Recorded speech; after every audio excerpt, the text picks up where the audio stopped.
साथियों नमस्कार। स्वागत है आपका आपके अपने यूट्यूब चैनल करियर एक कदम पर। साथियों, उत्तर प्रदेश से आने वाली हर भर्ती की जानकारी हम आप तक पहुंचाते आ रहे हैं। इसी क्रम में आज हम चर्चा करेंगे कुछ और वैकेंसीज की, जिसका आवेदन संयोजन पोर्टल से लिया जा रहा है। तो इसमें इसमें आयुष्मान भारत प्रधानमंत्री जन आरोग्य योजना यानी आयुष्मान भारत का जो स्वास्थ्य के लिए कार्ड बनता है वो, और महिला कल्याण विभाग के कुछ पदों के बारे में चर्चा करेंगे और देखेंगे कि कौन कौन से पदों का विज्ञापन इन विभागों से जारी किया गया है, क्या योग्यता मांगी गई है, क्या वेतनमान निर्धारित किया गया है, इन सब पर हम चर्चा करेंगे।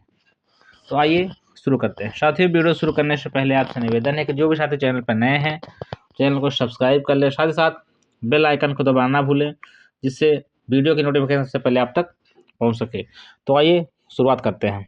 सबसे पहले अगर हम बात करें तो ऑफिस असिस्टेंट पद के लिए लखनऊ जनपद की ओर से, यानी जो ऑफिस है लखनऊ में है प्रदेश का, तो लखनऊ से ऑफिस असिस्टेंट पद के लिए विज्ञप्ति का प्रकाशन किया गया है, जिसमें अनिवार्य शैक्षिक योग्यता ग्रेजुएशन निर्धारित की गई है। राष्ट्रीय स्वास्थ्य बीमा योजना के तहत कार्य करना रहेगा, यानी आयुष्मान भारत जो कार्ड बनता है गरीबों के इलाज के लिए, वो काम रहेगा।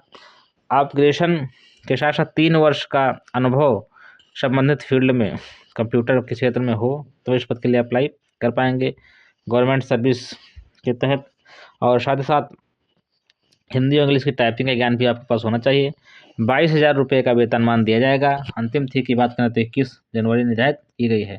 इसी क्रम में अकाउंटेंट पद के लिए विज्ञप्ति का प्रकाशन इसी विभाग से किया गया है, जिसमें लखनऊ में आपको कार्य करना रहेगा। अनिवार्य शैक्षिक योग्यता की अगर हम बात करें तो M.Com रखी गई है। साथ साथ 5 वर्ष का अनुभव अकाउंटिंग के क्षेत्र में होना चाहिए। 40,000 रुपये का मानदेय देय होगा और 21 जनवरी से पहले इस पद के लिए अप्लाई कर पाएंगे। इसी क्रम में अगर हम बात करें तो सॉफ्टवेयर डेवलपर के लिए विज्ञप्ति का प्रकाशन किया गया है, जिसके लिए आपको अनिवार्य शैक्षिक योग्यता की अगर हम बात करें तो B.Tech या BE या MCA या कुल मिला के कहें तो कंप्यूटर के सेक्टर में आप ग्रेजुएट या पोस्ट ग्रेजुएट हैं तो इस पद के लिए अप्लाई कर पाएंगे। कम से कम 10 वर्ष का अनुभव IT और सॉफ्टवेयर डेवलपमेंट के क्षेत्र में होना चाहिए, वेबसाइट डेवलपमेंट के क्षेत्र में, तो इस पद के लिए अप्लाई कर पाएंगे। 1,10,000 रुपये का वेतनमान देय होगा और इच्छुक अभ्यर्थी 21 जनवरी से पहले इस पद के लिए आवेदन कर पाएंगे। इसी क्रम में अगर हम चर्चा करें तो कंप्यूटर ऑपरेटर पद के लिए विज्ञप्ति का प्रकाशन इसी विभाग से है, जिसमें अनिवार्य शैक्षिक योग्यता ग्रेजुएशन के साथ O लेवल या उसके समकक्ष योग्यता निर्धारित की गई है। 25 वर्ड हिंदी में, 30 वर्ड इंग्लिश में प्रति मिनट की टाइपिंग स्पीड आपके पास होनी चाहिए। 21 जनवरी अंतिम तिथि है। जो भी इच्छुक अभ्यर्थी हैं वो 21 जनवरी से पहले इस पद के लिए आवेदन कर पाएंगे। 22,000 रुपये का वेतनमान देय होगा।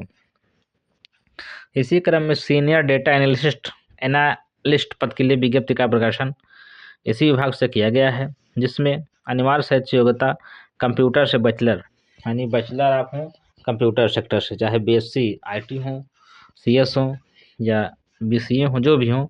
साथ ही साथ संबंधित फील्ड में 3 वर्ष का अनुभव डेटा एनालिस्ट के तौर पे होना चाहिए और MS Excel PowerPoint इन क्षेत्रों ज्ञान आपके पास होना चाहिए। 35,000 रुपये का वेतनमान देय होगा। 21 जनवरी से पहले इस पद के लिए आपको आवेदन करना होगा। इसी क्रम में हम बात करेंगे महिला कल्याण विभाग के कुछ पदों के बारे में, जिसकी हम चर्चा लगातार अपने पिछले वीडियो में भी जैसे वैकेंसी आती है जिन जिन पदों में उसकी चर्चा हम करते हैं। इसी क्रम में हम बिजनौर जनपद से आज वैकेंसी का उपस्थित हुए हैं, जिसका विज्ञापन जारी किया गया है, जिसमें अनिवार्य शैक्षिक योग्यता ग्रेजुएशन निर्धारित की गई है। महिला हिंसा के विरुद्ध आप कार्य करने का कम से कम 3 वर्ष का अनुभव आपके पास हो और स्थानीय निवासी हैं तो इस पद के लिए आवेदन कर पाएंगे। आप समाजशास्त्र, समाज कार्य, विधि शास्त्र, सामाजिक विज्ञान, मनोविज्ञान में स्नातक हैं तो इस पद के लिए आवेदन कर पाएंगे। 25,000 रुपये का वेतनमान देय होगा। इसी क्रम में आगे बढ़ते हुए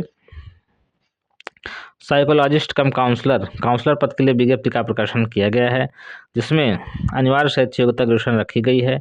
आपको महिला हिंसा के विरुद्ध कार्य करने का कम से कम 3 वर्ष का अनुभव होना चाहिए। तो स्थानीय निवासी हैं तो आपको वरीयता भी प्रदान की जाएगी। मनोविज्ञान, मनोचिकित्सा, तंत्रिका विज्ञान में डिग्री या डिप्लोमा आपके पास होना चाहिए। 33,500 का वेतनमान देय होगा। इच्छुक अभ्यर्थी 21 जनवरी से पहले इस पद के लिए आवेदन कर पाएंगे। इसी क्रम में गार्ड पद के लिए विज्ञप्ति का प्रकाशन बिजनौर जनपद की ओर से ही किया गया है। आप साक्षर हैं और संबंधित क्षेत्र में 2 वर्ष का अनुभव रखते तब इस पद के लिए अप्लाई कर पाएंगे। यदि आप सेवानिवृत्त सैन्य अर्धसैन्य कर्मी तब भी इस पद के लिए आवेदन कर पाएंगे। 10,500 का वेतनमान देय होगा। इच्छुक अभ्यर्थी 21 जनवरी से पहले इस पद के लिए आवेदन कर पाएंगे। इसी क्रम में वार्ड आया पद के लिए शामली जनपद की ओर से विज्ञप्ति का प्रकाशन किया गया है। कक्षा 8 योग्यता कक्षा 5 रखी गई है और शिशु देखभाल या बच्चों की देखभाल का 1 वर्ष का अनुभव होना चाहिए। 7,940 रुपये का वेतनमान देय होगा।